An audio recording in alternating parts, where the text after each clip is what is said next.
আজকে আমি শুধু একটি কথাই বলবো, আমাদের অঙ্গ সংগঠন, আমাদের তরুণ সমাজ, আমাদের ছাত্র দল, যুব দল এবং মহিলা দল, স্বেচ্ছাসেবক দল থেকে শুরু করে সকলকে বলবো, আপনারা, আমরা জানি এই ছাত্র জনতার আন্দোলনের মধ্যে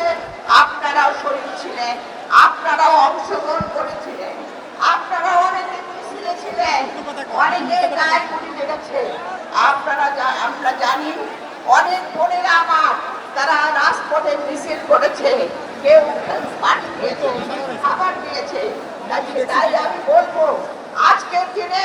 এই তরুণ সমাজ, আপনারাই আগামী দিনের ভবিষ্যৎ। ছাত্ররা যে স্বপ্ন নিয়ে, বৈষম্য বিরোধী ছাত্ররা যে আন্দোলনের মধ্য দিয়ে দেশকে স্বাধীন করেছে, তাদেরকে সাথে নিয়ে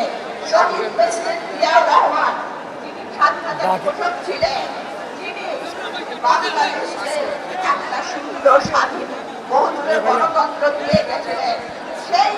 শহীদ জিয়ার স্বপ্ন দেশনেত্রী বেগম খালেদা জিয়া, যিনি অত্যাচারিত হয়ে, যিনি দেশ বাঁচাও বলে স্লোগান দিয়েছিলেন, স্বপ্ন দেখেছিলেন যে আপোষণ নেত্রী আপনাদের ত্যাগের বিনিময়ে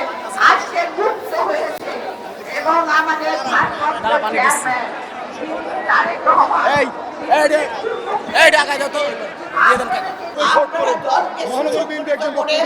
দলকে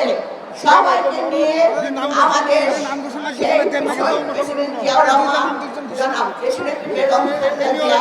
এবং জনাব তারেক রহমানের স্বপ্নকে সুফল করে, সকলকে ঐক্যবদ্ধ করে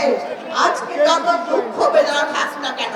এখানে আমাদের অনেক কারাগারে নির্যাতিত নেতৃবৃন্দ আছে, তারা দীর্ঘদিন কারাভোগ করেছে, অত্যাচারিত হয়েছে, তাদেরকে আমাদের প্রবীণ নেতাদের নিয়ে, আপনারা জনগণকে নিয়ে, ছাত্রদের নিয়ে আজকে আপনারা সেই বাংলাদেশ গড়ে তুলুন, যে বাংলাদেশের স্বপ্ন আমাদের শহীদ জিয়া, দেশনেত্রী বেগম খালেদা জিয়া এবং তারেক রহমান দেখেছে, যে বৈষম্যবিরোধী ছাত্ররা যে কারণে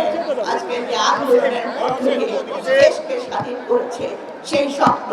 আপনারা সফল করে তুলুন।